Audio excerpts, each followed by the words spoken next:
Hello, everyone. We're back with our second or third episode of U-Turn, and we have guests in the studio today. Of course, you know this is U-Turn with Kevin. And Emma. And we have an amazing individual in our studio today. Do you ever think that it's not enough time in a day? Do you think that you are doing all that you can do? Well, I have a gentleman in my office that is a business owner. He does a nonprofit. He's a foster dad. He races stock cars. And he's an ultra marathon runner. He does it all. Did I get it all? Or am I missing a couple? No, those are good. Those are good highlights. Highlights of my life, right there. So, guys, stay tuned. Stick around. This is going to be very fun. I can't wait to hear all the stories that's going on. So you're back on U-Turn, and we're excited to get it going. So without further ado, I'm going to introduce you to Stephen Brooks. Stephen, welcome today. Thanks, Kevin. Thanks, Emma. Appreciate you guys so much for having me on here and the invitation to talk about my life a little bit and just things we've done and see where conversation goes. Well, that's what U-Turn is about. We want to get out here and kind of inspire people. Let them know that it's always one turn, one decision I'm making. That's why Cooper, our producer, came up with the idea of U-turn. It's like, you going one way, I don't like my life. Let me try something else. And apparently you're doing a lot of things very well. And, we see all the major athletes and we see the professional business people, but we don't get a chance to reach out and touch them, right? Mm-hmm. Yep. It's nice to have local people right here that we can see physically doing it every single day. The unsung heroes, if you will. And my man, you're definitely hitting that on all levels here. Mm-hmm. I appreciate the kind words so much. Yeah, so you run a family business with your dad. Yep, yes. What got you guys into that? And How did what it all is it? start? So our business name is Great Lakes Lifting. We're headquarters out of Peatone, Illinois. We have 3 locations, Peatone, Lakeland, Florida, and Waco, Texas. And our company specializes in providing niche rental equipment to the construction industry, most popularly to people installing large windows on high-rise buildings. Yeah. Sounds really complicated and real fancy. At the end of the day, we rent out we rent machines and we provide rentals pretty much everywhere east of the Mississippi. So we cover a really large landscape. Our industry is extremely niche. There's about 5 other companies in the country that do what we do at scale. Wow. And it's been something where we've been able to break into the industry, provide outside-the-box solutions, put an extreme focus on service and speed, and do whatever we say we're going to do, make sure that we do that. And those things have created a recipe for success. And my dad's been very brave through his entire life and been a risk taker. Uh-huh. So, when he's seen an opportunity, he's kind of gone after it. And, So when did it start? Yep. So he started the company in 2006. Okay. And so when I say it's a family business, if you go back to 2006, I was graduating high school in 2006. Oh, wow. Okay. So I didn't really have a hand in it at that time. My dad was traveling to Arizona. My uncle was working for an importer of a company that just brought these machines into the U.S. called a spider crane. Okay. My dad saw it in a spider crane to figure out what this thing is that I'm even talking about. It's a crane that could walk through this doorway, set up in this office room, and pick up 6,000 pounds. Runs on battery, runs on propane or gas. So a real unique thing. When my dad saw it, he said, this is going to change the construction industry. Thought every person was going to buy it, and it was going to sell like bread and butter. That's 2006, 2007. I was graduating high school, like I said. He bought 10 of these machines, brought them to Chicago. 2008 happened, economy crashed. He's got 2008. He has these machines sitting in his garage collecting dust. I decided to drop out of college at that point in time. I was going to junior college. I decided that people that can do, people who can't teach, I told one of my teachers that, and that was the last day I went to school. Yeah. So and like, that's my motto. I'm going to make my way for myself. Absolutely. That's what I always said. I said people who can't teach, right, and people that can do. Absolutely. Like so I asked my dad, I said, Dad, instead of selling these things, what if we started renting them? And really? He said, hey, with anything, I've got a bunch. Try.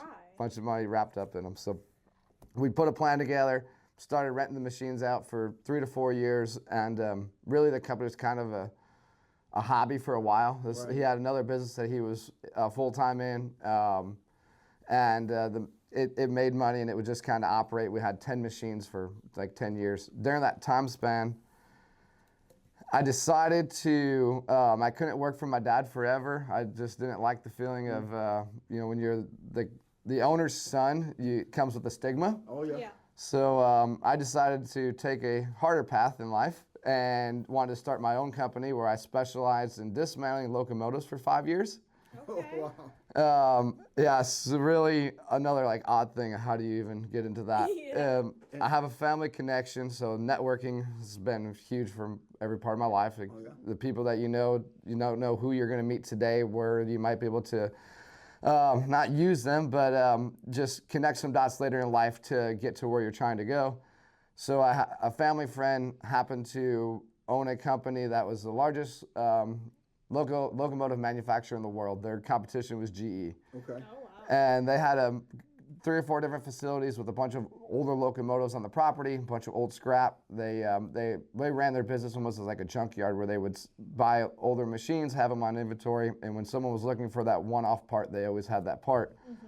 Well, as things changed, some of those engines became obsolete and not even legal to run no more, so it was time to scrap them out, put a plan together with them to run their scrap operations.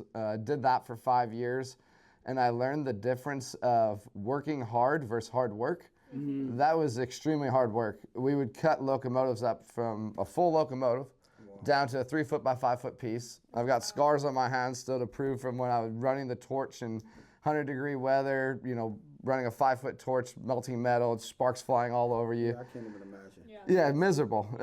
So when we were doing that, about that time, we found a piece of equipment. Me and my dad did that was called a smart lift, and that was a machine that installed glass into high rises. And kind of like buttoned up the scrap company, said, yeah, that was a good idea. I never really was able to make any money with the business. I was able to create a job for myself. Yeah. Make your own way. Yeah, but it wasn't something that I could like really scale. So sold all the equipment, come back home, and that was 2016. And so from 16 to 25, where we are now, it's been a full frontal attack on Great Lakes lifting. And yeah, I could start to tell you even more stories from there. So I know I talked a lot. I'll give you some time to ask questions. No, we This like is all that. about you. It's about getting to learn like how you got where you are, what transpired to make you the person that you are today. Yeah, and it's nice to hear, right? Because a lot of people always see the finished product, but I like the fact that you said you tried the scrap part, and it was hard work, and you said you made the money, and it's 5 years in. Yep. And all of a sudden you go like this, you know what? It's got to be a better way. And it's time for a U-turn. It's time for a U-turn. Time for a U-turn. That was good. Exactly. Yeah, no, that's the epitome of it, right? And then you and your father team back up again, Yes. and then things start to go a little bit better. Now, let me ask you a question. Do you think it helped because you end up doing your own thing for a while? Like you said, it was a stigma being the son of the owner, right? So as you started your own business, you started working harder. You saw what it take. Now when you came back, did you think like you came back with more validity, more strength? I don't know if it was more validity, but it just it was those 5 years that I went and did the scrap deal was time that was well needed. Just to do something hard every day, to do the physical labor, to have that respect for the job, to then when you're spending 8 hours in an office trying to make 20 phone calls an hour and be on the phone and just getting rejected all day long, to think back of those hot summer days where you're out there dying and you're trying to work from 3 a.m. to noon, taking a break, and then going back when the sun's going down because it's so miserable in the middle of the day. Those phone calls aren't so hard to make at that point in time. The longer hours doing the hard work of paperwork, computer work, that's easy. So those are just choices that I had to make, and so then it made it a lot easier to do things moving forward. So how did you guys end up expanding? because now you're in Florida, Texas, and here. Yep. How did that come to So a head? so we're right now we're in 2016. Hold on, before you Yeah. do that, how did the merger come back with you and your dad getting back together? When we brought on this machine called a Smart Lift, and when my dad brought that on, he kind of called me up and said, "Hey Steven, hey son, it's time to come home." he didn't say it that way, and I had a choice in the whole deal. But the reality was, he was going to do this, and he needed some help, and I was ready to do something different too. I was tired of sweating, so So it's 2016. We bring this machine on. Within 6 months, we'd become the sole importer of this equipment. Okay. It's manufactured in Denmark. We go from 16 to 2020 COVID time. Over those next 4 years, we actually had, at one point, we had 6 locations across the country: Chicago, New York, South Carolina, Florida, Texas, Phoenix. Wow. Me and my wife. She was my fiance at the time, and then we ended up getting married. So now with my wife, right? We spent 2.5, 3 years on the road, where we'd be on the road for 200 plus days a year. Really? In a Sprinter van, trying to sell these things like out of the back of the van, like vacuum cleaner salesman. I love this guy. Then we was able to hire some people and create offices, and I utilized social media, like this stuff here, to the extreme. Like LinkedIn was my platform that was my moneymaker. Yeah. It still is. So and just started building connections, right? And going and just saying, hey, we're going to be in this area, focus 2 weeks on there, and load the van up. And we'd work really hard during Monday through Friday, and Friday at 5 through Sunday at 8, we would play as hard as we worked. What a life. You've got your fiance, your girlfriend at the time. We're 28, 29, 30, traveling around to the biggest cities in the country. The company's paying for the travel, and we're getting to experience it all and travel and have fun, make some money, and hope it all worked. Yeah, and that's the toughest. I like that. Say, hope it's all work. It's a lot of work. It's a lot of work, and you at this point you're hoping it, but you're giving it everything you got. And it's key. Like you say, you work hard, you play hard. You had a chance to have a work-life balance with the wife there, and you just was knocking on doors, going to every trade show that you can go to, huh? Yes. Yeah. We went glass industry. People installing glass. They're called glazers. The glazing industry. I knew absolutely nothing about essentially the industry when we started. We just had a product that we believed in, and we would look at the way that these guys would install glass, and even still today, we have a saying on our wall. It says, to change the way the industry thinks, to stop asking glazers to do things with their bodies that no other trade would dare to do.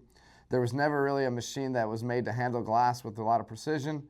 So guys were just picking stuff up by hand, and it was a tough guy mentality. So we tried to break that I don't know, what's the word, attitude or cycle type deal, that model, and there's no part that we were gonna fail. We just went all in, and when you have all your chips on the table and everything kind of in the middle, you figure out how to make it work. There's not another option. Yeah. I feel like that's interesting that you say that, because hearing from people that we've had on, that's the number one thing. There's no option to fail. Right. You have to find a way to succeed. And if you believe in yourself, that's all that matters. Yep. Yeah, and that's amazing that you didn't know about installing the glass, but you knew your product would help. Because I'm thinking the whole time you're talking, and you've seen those skyscrapers out there, and some of these things are 100 stories deep. And I always wonder, I'm like, who would do that? I've seen them out there trying to wash the windows. Yeah. But now I'm trying to go back in my mind with this. You know what? Somebody has to put that glass in. Yeah. Yeah. And how did you even think to say, okay, we're going to help you put that glass in? Yep. Even all the glass at the front of the storefront of your guys' dealership, is all stuff that we're the same type of products that we're working with all the time. So it's just it's all around you. It's one of those things. It's an industry you may not even really realize of how much it affects your day to day. But it's a very small, huge industry, and it's something that we were able to connect the dots, find out who the players were, and then I made sure that they knew who I was. I've listened to one of the sales coaches, Grant Cardone, and he says they can't flow you unless they know you. Oh yeah. So the number one thing for someone to get to do business with you is they have to know who you are. Yeah. So until you may tell me no 1,000 times or stop calling, at least you know who I am, right? So you're never gonna call me if you don't know where to even start. So. Yeah. Oh, that's awesome. So look, that's and then we're gonna ask you one more thing before because we got a whole list to get through, folks. So I mean, this guy, I'm surprised we was able to get him to sit down for an hour. As you can see, he is high powered, ready to go. How is it working with your dad? I mean, that's another thing. Like with this business thing that we come up with, we want to have see people doing it for generation to generation, the small things, and some people work for people. How is it working with your dad? And then do you have any aspirations to keep it going from generation on? So how is it working with my dad? One, it's the best thing. Every now and then it could be not the worst thing. We could bump heads some now and then, but it's never really. It's just because we both may think something's right, and usually if we're bumping heads, it's probably a good thing because the solution is where we kind of need to be. But it's great. I mean, my dad's he's one of my best friends, so to be able to work with him every day is a dream come true. Yeah, so we'll talk about my racing stuff, and we've been racing cars and things together for I think it's my 27th year that we've raced this year. So we spend almost every weekend together. We spend a lot of time together at work. Obviously, there's some times where we wear each other out, but that's going to be any type of relationship, I think. Well, let's just jump into this. Since you brought up the racing thing, let's talk about that before we get to the other things that you do. So you guys race together. I didn't know that. Yep. So I raced today. I raced a UMP Dirt Modified, where I could claim we're the 2024 reigning Kankakee County Speedway champion. Yes, congratulations. Sounds real cool, right? Yeah. I have to say that the season starts April 18th, so everything starts back at zero, and it's a new year now, right? But right now we're the champions. Yeah, we're the champions. Couple more weeks, right? So got a target on our back this year. But no, racing dirt cars. I have my family, and then I race my dirt cars, and then a business. Really, those things all merged in the top, right? The racing thing is something that I've loved I've raced now for 27 plus years. I started in go-karts. I've raced pavement cars. I could tell you my racing stories for multiple hours. It's crazy. The racing world is very small. I can tell you, sometimes I say I'm famous in a small circle. But there's the guys like Kenny Wallace. There's Kyle Larson races at the same places we do. So it's just those big name guys, the NASCAR guys on Sunday. They're guys that they're just normal people to me. So it's kind of cool. That is cool. And the race stuff, we love that. Yeah. Nice. Now you guys, you and your dad have been doing it for a long time. Yeah. And you work together. That's awesome. We work together. Yeah, my dad when I was 8, 9 years old, whatever it was. My dad one day, I remember, like it was yesterday, he told me, asked me to go get a hammer out of the back of his van, out of his work van. And I probably was snooty about it, and I didn't want to go get the hammer. Well, I went and go get the hammer out of the back of his van. I opened up the back door, and there's a go-kart in the back of the van. Aww. Yeah, so that was the surprise. Yeah, I'm not going to get the hammer. Yeah, exactly, a little brat kid. Yeah. But so a couple weeks later, we had the go-kart out. We raced it. I think the 4th or 5th night I raced, I ended up flipping end over end. Had another kid run over my head, broke my pinky. God. Mom and Grandma were pissed. They thought it was the worst thing in the world. They were like, what the hell that was a good thing. It was the end of the year. It was like September. Had all winter to heal up, and the next year we were back at it again and deeper than ever. And today it's we spend too much money on it, too much time on it. But the memories that we have and it's created, those things are priceless. So. Yeah. And then it sounds like it definitely solidified you guys being able to work together now at that level. I mean, you worked as he was father, son, which he still is, but you know, adult to youth, and now you're adult to adult. And I'm sure, like you said, those years together just made it solidify that relationship. Absolutely. So is racing something that you do with your children now? Is it a big part of your children's life? So I have no biological children. Okay. Me and my wife foster kids. We have had 4 kids in our house so far. Our first kids that come into our house was in June of 24. Oh, wow. We don't do anything normal or easy and just jump in and do everything extreme is kind of how it seems. So we went from 0 kids to 2 twin 3-year-old girls and a 4-year-old boy. They're all biological brother and sister. Oh, wow. And they spent 7 months with us this past summer. The boy went racing with us every time we had a chance. Awesome. He loved it. He was my good luck charm last year, as I tell everybody. Once he started coming race with us, we couldn't lose. Yeah. So that was a lot of fun. I got a big old picture in my office of a victory lane photo for me and him. That's real special to me. Now today we have a 10-week-year-old boy in our house that we picked up from the hospital when he's 8 days old. We're on the hunt for a motorhome so he can come racing with us. Absolutely. So we'll definitely. It's a family sport. It's a family thing that we do. So how did you get? With the 3 kids that you fostered, did it end up a reunification situation? They were reunited with their biological parents and back home, and everything's been successful so far. And knock on wood, and that's. How'd you get into fostering? Yeah. Something that just kind of always seemed like a route to take. I knew some people growing up that fostered some kids, and their stories, I don't know, obviously impacted me. Me and my wife never had any kids. We've never tried anything special, never whatever. So we kind of looked at each other one day, and she's said, "Hey, what do you think about fostering?" I was on board already. She was on board. It got real when she signed us up, and we're taking some classes, and so it is about a year-long process to become a licensed foster parent. And then once we had our license, we think we had our first placement within a couple weeks. It's crazy. Today there's about 300 kids in foster care in Kankakee County. Oh wow! Okay. So it's a wild statistic. It's there's kids all around the community that you wouldn't know, so it's and the stories and all the things are obviously devastating and sad, and but you're also there to help them, and you get to see the good times, and you get to see them grow, and those things have been really rewarding so far. Awesome. Well, thank you for that. You definitely have an impact on kids' life. That's when they're most impressionable, right? Mm-hmm. And if you could give them a solid time and a solid living experience, it can make change their life. It'll make a difference. You change the world one kid at a time, right? And that's what you guys are doing, which is hats off to you guys. That's that's awesome that you guys are doing that. And then you said it wasn't enough to be foster parents, so you guys decided. What we called you about, or why you end up being on the story. I told you we got a lot, Georgie's guys. Closet.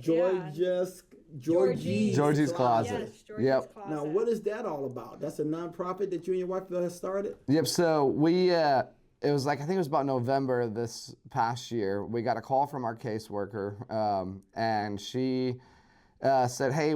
She actually called my wife up, and she said, "There's this girl you need to meet. Her name's Rachel, and she's trying to do a bunch of different things, and she needs some, I don't know, it's not that she needed friends, but she just needed some help, right?" Yeah. And our caseworker thought that they would be a good connection. So she made this connection, found Rachel called us up, and so now it's like a Friday night in November. We're at a house, and Rachel's explaining to us about this idea that she has for Georgie's Closet, and she at the time she had a goal that every kid in foster care would get a set of pajamas for Christmas. So that's kind of how Georgie's Closet started, and from there the girls started meeting up. Mallory, Rachel, my wife Allie, now Ashley, Becky, and there's probably more that I'm missing. Yeah. But so they started meeting up, and they've created this vision of what Georgie's Closet's become, and it's become a foster closet for kids in care and for families in care. Mm-hmm. The foster system's very messy. You're dealing with the state, you're dealing with the bureaucracy, you're dealing with tons of questions. There's kids are taken out of homes at times that are inconvenient. Mm-hmm. And getting placed into homes that maybe the home, just because it has a bed, may not have the clothes for a 4-year-old or a 9-year-old or a 16-year-old or whatever that is. Right. So the closet is a spot where they started collecting from the community, doing porch pickups of extra supplies. You know, kids grow out of clothes so fast. Yeah. They, you know, as your baby grows up, you don't need the cribs, you don't need the beds, and all these things. Really, you see them, they're on Marketplace or just get thrown away. So they've started collecting these things. They've taken over all of our garages. Yeah. I was just about to ask, where do you keep it all? Yeah, that race shop that I used to have has now become a great storage spot. We're blessed with little things now. Rachel's got stuff at her house. Mallory's got her stuff. So there's stuff all over town. Those girls are like make a triangle here in the community.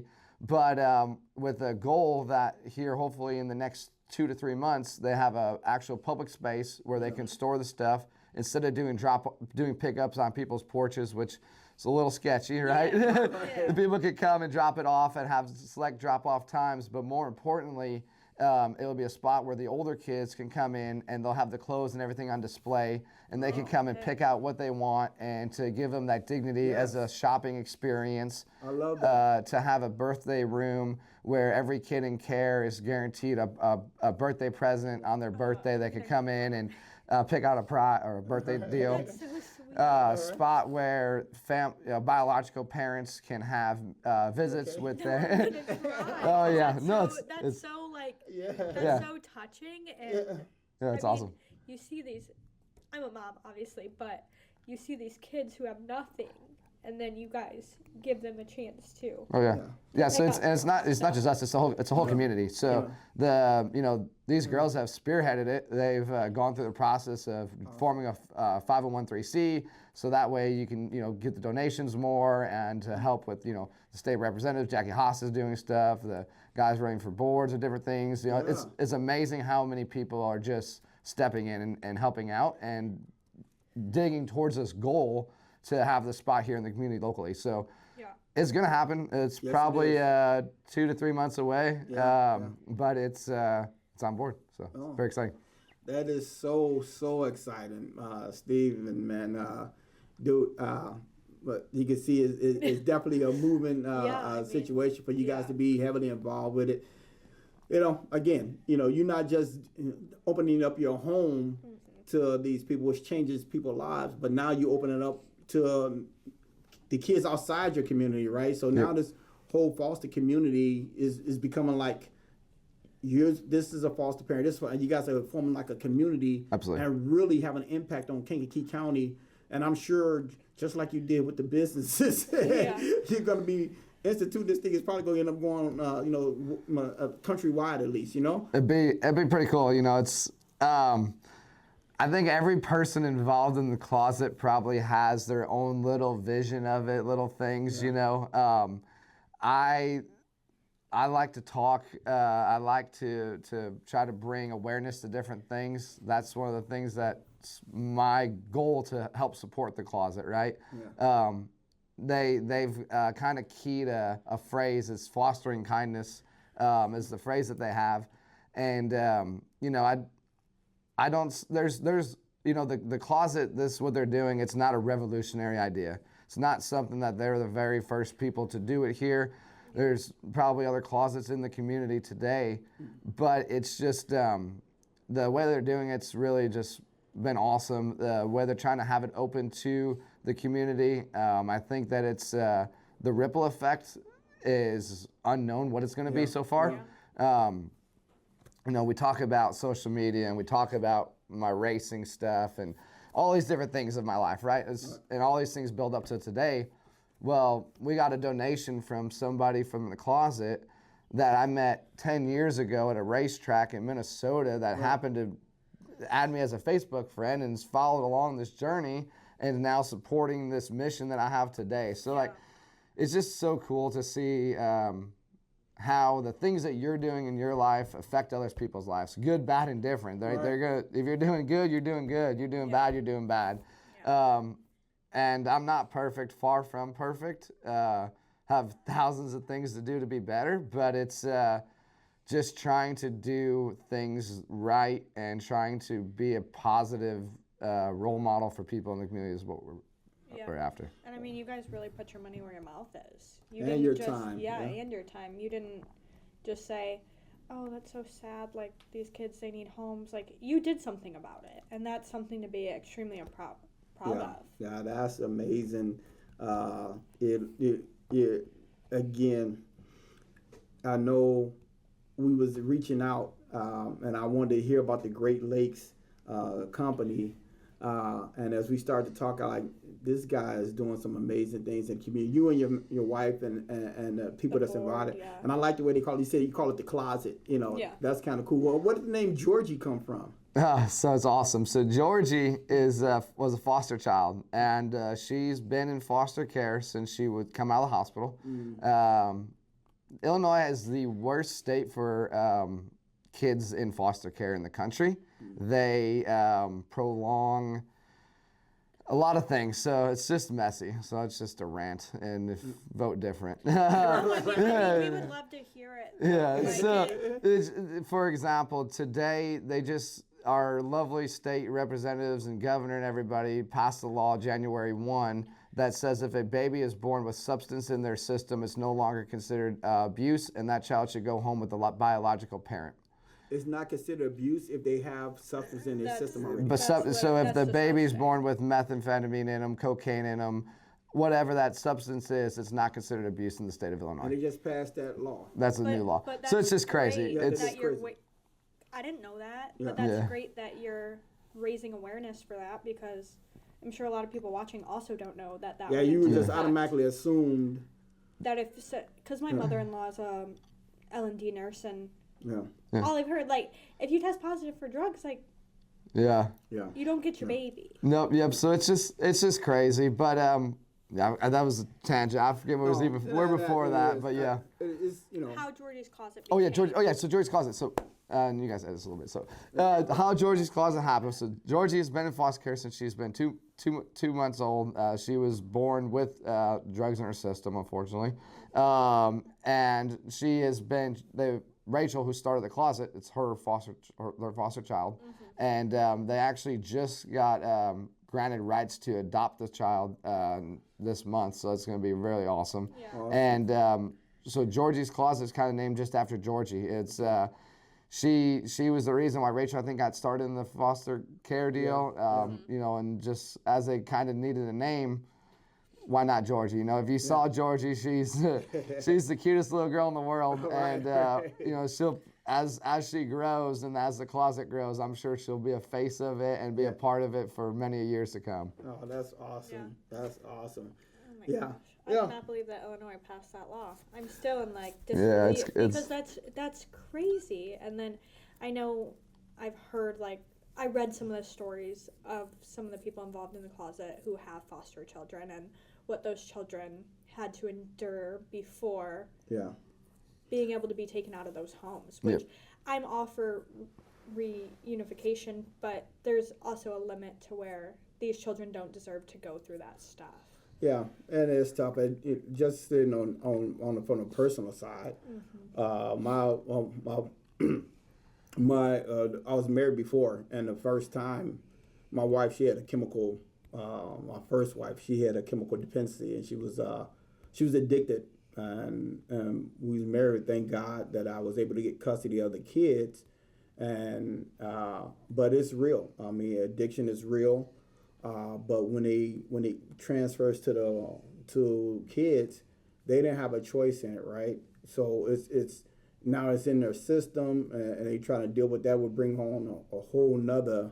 Going through withdrawals Thank and stuff like thank that. goodness my kids didn't have that, and I was able to raise them, and we've had great times, and they're still great people. They're adults now. But what about the kids that can't speak for themselves, and they didn't have a choice of getting the drugs in their system? And this is just amazing that the lawmakers would pass that law, and so now they can go right back to that same situation, which is, in most cases, if you're using while you're pregnant, you're probably going to be using when the pressure really gets once the baby is born. So it just doesn't make sense why they would give that person the child back again. Yeah, it's one of those things that I'm sure that there'd be a lawmaker here that could probably explain it. And there's probably there's a theological somewhere aspect that makes sense, and they'll fight over it. But the reality of it is kind of what it is. It's If you don't just- care enough to stop while you're pregnant. yeah, what it's makes you a think that it's a you're gonna sad wanna take deal, care of Well, but you should have to, parenting is something that most people, well, you should go in knowing what it's going to take, right? You never know everything's going, but you got to be all in, and it's hard to be all in using drugs. You just can't. And in my situation was, I was able to get custody, and they lived full lives, but she just wasn't able to do it, and it wasn't until they became adults where she was able to be a part of their life again. But in this situation, I just don't understand why they would give them back. But we was in Wisconsin, so you know it was a little different. But it still took a lot just to get to custody, right? We said to prove all kind of stuff, had to go through this, and this. Yep. And I tell everybody, I say, if we hadn't have been married, they probably would have still been trying to force her back to my wife at the time, or their mom. Mm-hmm. But because I was able to prove a stable home, a stable career, I told them, we can do this. And even that, it took forever just to get them to say, okay, you can have full custody. And I'm their dad, biological dad. So, the court systems can be kind of crazy, the system. So, but that's why I take people on this level who care enough to say this makes sense, right? Yeah. It's one thing to pass a law where you're not heavily involved in it, but you guys are living this every single day. Correct. And you know what it takes to work with these kids that have to deal with not having a parent, and then also have some type of chemical dependency in their system, right? Mm-hmm. Yep. Yeah, it's something where we can debate it and we can talk about it. And it's a societal issue that unfortunately will never be solved here, right, at this table. I feel like there's no bring some debate awareness, for that. right? Yeah, exactly. I feel like there's no debate for that, and if you think different, and if you think that sending a kid home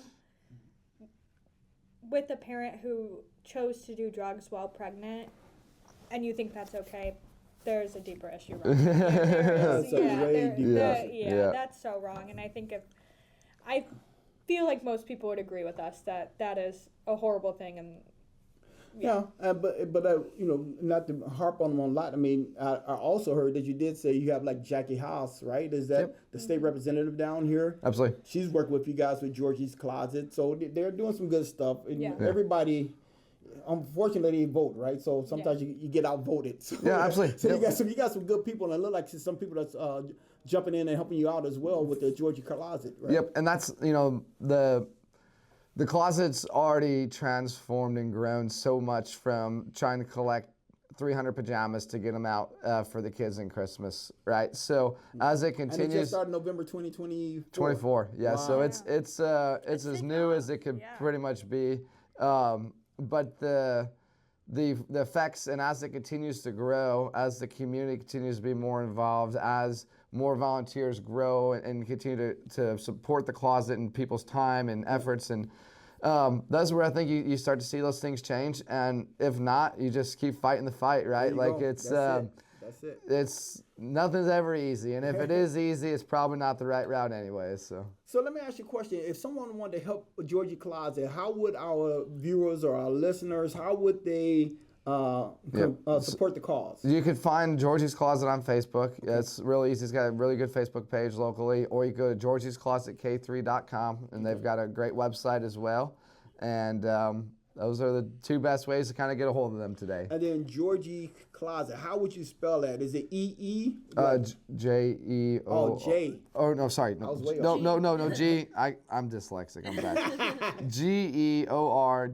So it's like George I-E. So it's Georgies. Yes. Georgie's. Okay. Yes. Yeah. Sorry about that. Georgie's No, you're Closet okay. on Facebook. So guys, it's Georgie's. Cooper needs to put this at the bottom right now. Right. A little link. Click here. Yeah, Cooper, you got that, Coop? Yeah. If you guys would be open to it, I think you would probably be open to it. Yeah. When we had like the hurricane, we took donations. Yes. Like yes. if we were able to be a drop-off spot for some people, I'd be more than happy to run it to whoever's house they can sit in my office. Like I would love for people to come drop off stuff. For sure. Yeah, we absolutely would. We'll be there. Again, for people who don't know, the Court Street Fort. This episode is about Court Street Fort. No, I always joke like that. Yeah. But like right here on, or you can hit us up on Facebook or U-Turn. You can drop it off right here. And then we do have people, drivers and stuff that can help pick stuff up. Yeah. We want to be a part of it for sure. Awesome. We appreciate it so much. And we definitely do. I know I one know of the things we do. We sometimes do it's like not- we do a backpack drive every year for the full with school supplies and stuff like that. So we definitely want to add you guys on there too, because kids need school supplies, and all of it. we'll be a part of that, and we'll get it going. So Yeah. That'd be so huge. We appreciate it. No, it'll help to have a local company or that we can partner with and know exactly. We see where it's going, and we are part of it, and we can see it actually making a difference right away. Yep. It's just going anywhere, Yeah, absolutely. Yeah, because I mean, I'm sure you probably have a connection of foster parents that you know who could probably use some of those supplies, and maybe they didn't know that we did that. Yo, You know? yeah, that's as much as we try to collect this stuff, the like DCFS help is, and so there's two main foster agencies in Kankakee counties, DCFS or Lutheran, and to working with them so their caseworkers can refer the foster families to us and all those things. So as much as it's always, yes, the closet has to collect things to be able to distribute things. That's a portion of it. But then also to make sure that the community knows that these things are available too, and to get them out. Some of the girls on the website, like they've got some of the testimonials, and you hear the how much good is just coming from it, is already amazing. Being able to have you guys have a spot here once or twice, whatever it is, and say, hey, these are the things we're looking for. It gives the community that safe feeling. They know they're coming to a public place. I could drop it off easy. I don't have to have a creepy person show up on my porch, or vice versa. We don't have to show up on your porch because they do the porch pickings. That's usually where the husband's coming into play. It seems like daily I've got an address on my way home, and stop here, get this, stop here, get that. Absolutely, the truck's never not full. So no, that's good. That's good. That is good to know that people are working and is reaching out. But before we get out of here, I got to find out about this ultra marathon 50K that you. Yeah. If it wasn't enough, guys, all right? So it's a really cool thing I did. So I ran a 50K, which is 31 miles. Jeez. I decided to do that because I needed to test my mental capacity. My wife struggled with some like mental illness stuff, depression, and things that I didn't understand. And I wake up 95% of the time, 99% of the time happy. I don't really get mental things, but I wanted to understand the difference of my mind saying I can't do something versus my body telling me I can, or vice versa. I started out by running a marathon, then I ran this ultra marathon, which was a 31-mile deal, which is just a really cool thing to say because not many people could do it. And I wanted to be a 1%er in my life, and I realized to be a 1%er, there was like 3 options I could take. Option 1 was become a billionaire. I didn't see that happen anytime soon. Option 2 was join the motorcycle club, which I didn't think that was the best route. So then option 3 was to kind of do the marathon, ultra marathon thing. So that's where it was. And when I did that, I had my wife's friend. I've met so many awesome people in my life. My wife's cousin, her name's Molly Kane. She's got an organization called Smile You Woke Up. Look it up. She has an amazing story. She's run not millions, but tons of these long mile races. 10 years ago, she wasn't even able to walk. So her story's insane. And she's completed a full Ironman, 100-mile race. And she ran with me as my partner. And when we're running that deal, mile 12, I'm like ready to break down, thinking I can't go much farther. By mile 15, everything's hurting. Mile 20, you realize you still have 10 more miles to go. And then you kind of get to like mile 25, and you're like, man, I've got less than 5 miles left here. Now I've got less than 3. And my family's there, my wife's there, my dad's there, my parents, my mom's there, my mother-in-law, my father-in-law, all these people are there to support us. So that's amazing, just the people that are to cheer for me to run for 6 hours straight. Yeah. And something would, your knee would be hurting. And then I would tell myself, well, my knee doesn't hurt no more. But then my hip would hurt. So then I'd be like, oh, my hip don't hurt no more with this. And it's just that battle. I did the whole thing without any head pods in, no headphones, just me and my running partner our little bit of conversation, her positive mental attitude, you know, the words you speak matter, to keep negativity out, not letting that stuff come out of your mouth, and just doing it. And yeah, the fostering thing's kind of messed up my running a little bit. That's my excuse. Yeah. But I you're still doing great. run. Yeah. I'm still gonna do another race. And I don't even call it a race. It's more to me, it's a challenge. It's just a me versus me type thing. Yeah. And not sure what I'm gonna do next, but I'll do something. Yeah. I like what you said. The words you speak matter, right? And it's kind of hard when you was running next to her and complain about your hip and your knee, and Miss Positive over there who've been through everything. You said that they didn't even think she'd ever walk again, and now she's Yeah, she was pushed down a flight of stairs and had to learn how to re-walk, re-talk, re-eat, redo everything. Yeah. And literally, we watched her complete a complete Ironman. You know, the 70-mile bike. I don't even know what it is. Insane. She's run. Down the stairs. No, that's a whole nother podcast. That's another There's- podcast. She's got a book. She does have a book. You can read all about it. We need It was her it was her boyfriend at the time. It's a crazy story. Like Yeah. Oh my That's a God, different we need podcast. to You got to have get her it. yeah, We need to have her absolutely. on. But I like to say the words you speak matter. Do you live by that? Is that something? So when- because it just rolled right off. I know I have different mantras that I use myself, and it seemed like that was just one that The just words, came right. yeah, I use by choice and by action. If you call me up and you get me on the phone, not all the time, but I try to do it all the time. If you ask me how I'm doing, I usually use the word outstanding. I don't use good, I don't use great, I use outstanding on purpose. One, it gets people's attention. Yeah. It almost shocks people a lot. And I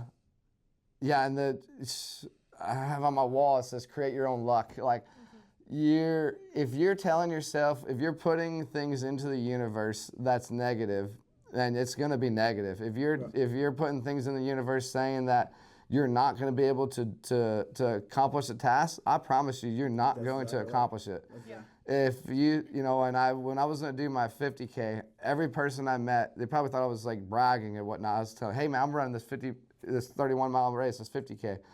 Just start telling everybody it. One, just because if I tell you I'm going to do something, now you're going to ask me about it, and I'm like forced to kind of do it because I've told you I was do it.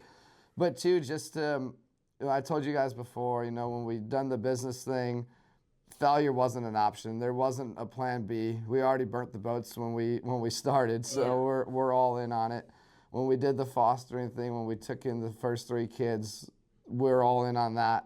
When everything that I try to do in my life, it's just the way I am, is an all-in situation, but it's also I have to go into it with that attitude that it's going to be okay, with that positivity. You guys, maybe you haven't heard of him, but Jocko is one of the most famous podcasters, right? And he's got a 2-minute thing about the word good. And he'll tell you something bad happens in your life, and he says good, That is good. Like they said, got fired. Good. Good, exactly. Lost the funding. Good. You own more of the company. Yes. I don't know his name. Yeah, but, Jocko. Good. Exactly. But when I'm working out in the morning, people always think I'm a weirdo because I don't listen to music. I listen to motivational stuff with music behind it. Yeah. And when you go like this, he got fired. Good. Yeah. You didn't get that from better skills. Yeah. Didn't get that Jocko, promotion. right? Yeah, absolutely. Didn't get that promotion. Good. Yeah. Right. Yeah. If you could just say the word good, that means you're still alive. That means you're still fine. Yeah, you're breathing. Exactly. Yeah. Yep. So it's that same thing. There's every day there's bad. There's things that you get a phone call. Business things, life things. We walk out this door today. We're done with this podcast. Who knows what we're walking into next? You can't ever predict it. It's I'm still young. I'm 36 right now, right? So I have a long way to go. But every day I realize time's more and more fleeting. Yeah. We don't have a lot of it. It's the most precious thing we do have. So let's find the good in it, right? Yeah, That's make it. the most. Well, I like too that you said. I remember I listened to another guy named Myron Golden, so I gotta say his name because he says this thing like you say. You gotta tell your stuff, and you start telling people that you're gonna run a 31K. You gotta say it. And he said the reason why most people are not successful, right? Because they lie. Their words don't mean anything. And he said use the only person that have heard every lie that you've ever told, right? Yeah. So if you stop lying to yourself, if you do what you say you're gonna do, you'll find yourself being more successful, right? You got to say, if you say you're going to do the 31K, you got to do the 31K. It's not an option. Correct. Because then you stop lying to yourself, and then you start working toward that goal that you put out there.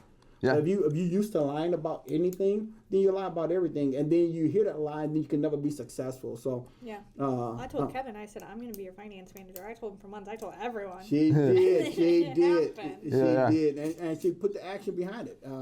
Again, another single mom, 2 kids, and man. I'm not a single mom, Kevin. I know, but I'm just saying the fact that she's just young and just did it. And Not a she's okay, I can't say that no more. All right, basically, well, she's young, and then she did it, and like she was 24 now, 24. At 20 years old, I'm like, what made you think you could sell cars? Well, next thing you know, she's number 1, and she's killing it. Then she has a baby, then she's still number 1. She has another, but she's still number 1. Yeah. Now she's in finance, and we've had a better month we've ever had since her and they partnered up. But it takes a commitment, right? Yeah, It takes her coming in on her day off, and because she still had to sell cars in the meantime, so she came in on a day off to learn the skill that she needed.